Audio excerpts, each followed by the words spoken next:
Coucou mes foodies, j'espère que vous allez bien. Alors aujourd'hui je vous passe la recette d'un gâteau mexicain aux 3 laits.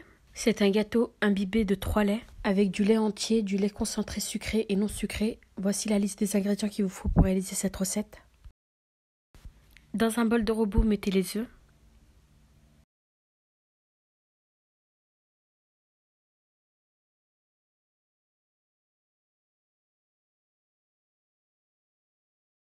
Ajoutez le sucre puis battez jusqu'à ce que le mélange blanchisse et double de volume. Il faut battre entre 4 à 5 minutes.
Pendant ce temps-là, on va mélanger les ingrédients secs.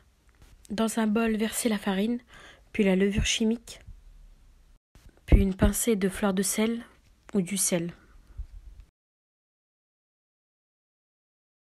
Une fois que le mélange œuf-sucre prêt, ajoutez la gousse de vanille. Alors moi j'ai utilisé la gousse de vanille en poudre. Ajoutez les ingrédients secs, puis mélangez à l'aide d'une spatule.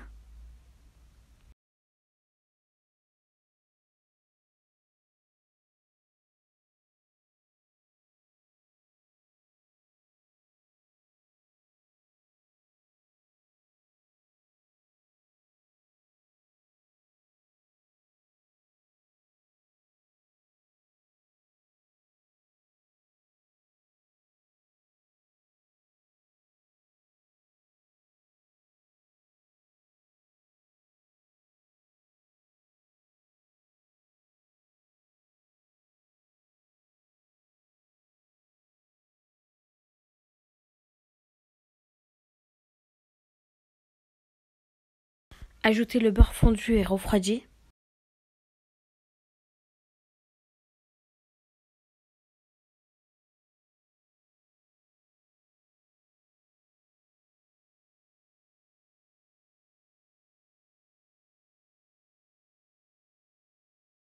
Versez la pâte dans un moule à charnière de 23 cm de diamètre.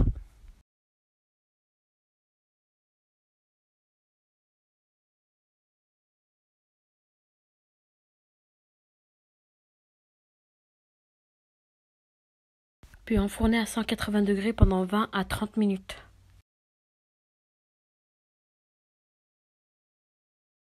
Dans un saladier, mélangez les 3 laits, le lait entier, le lait concentré sucré et le lait concentré non sucré.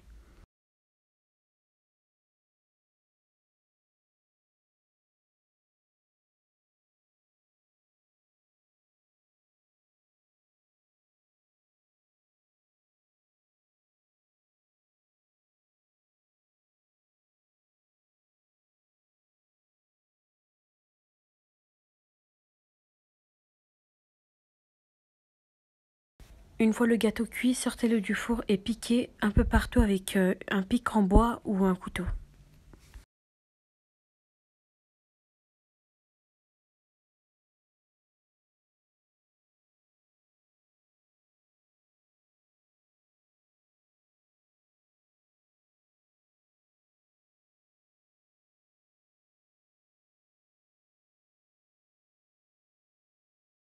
Versez le mélange aux 3 laits sur le gâteau encore chaud. C'est pas grave si le lait sort en bas du moule, c'est tout à fait normal. Laissez le gâteau se poser un peu le temps qu'il s'imbibe de lait. Dans un bol, versez la crème liquide, puis mettez le bol au congélateur pendant 15 minutes avec le fouet.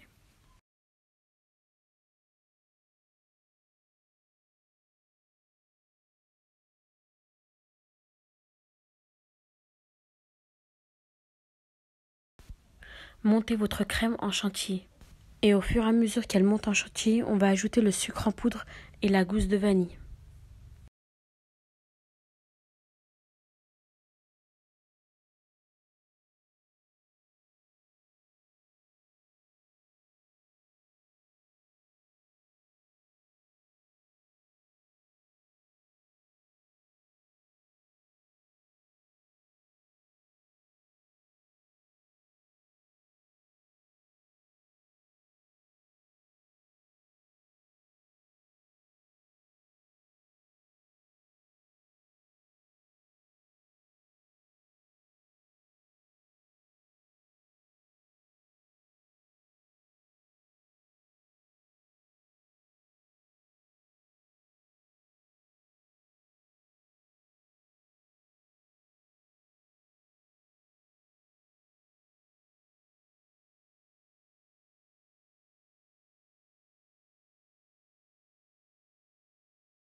Une fois votre crème chantilly prête et votre gâteau totalement refroidi, mettez de la crème chantilly sur le gâteau uniformément.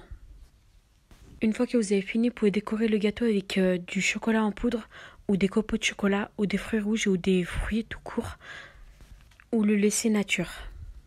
Laissez au frigo pendant 2 petites heures avant de démouler.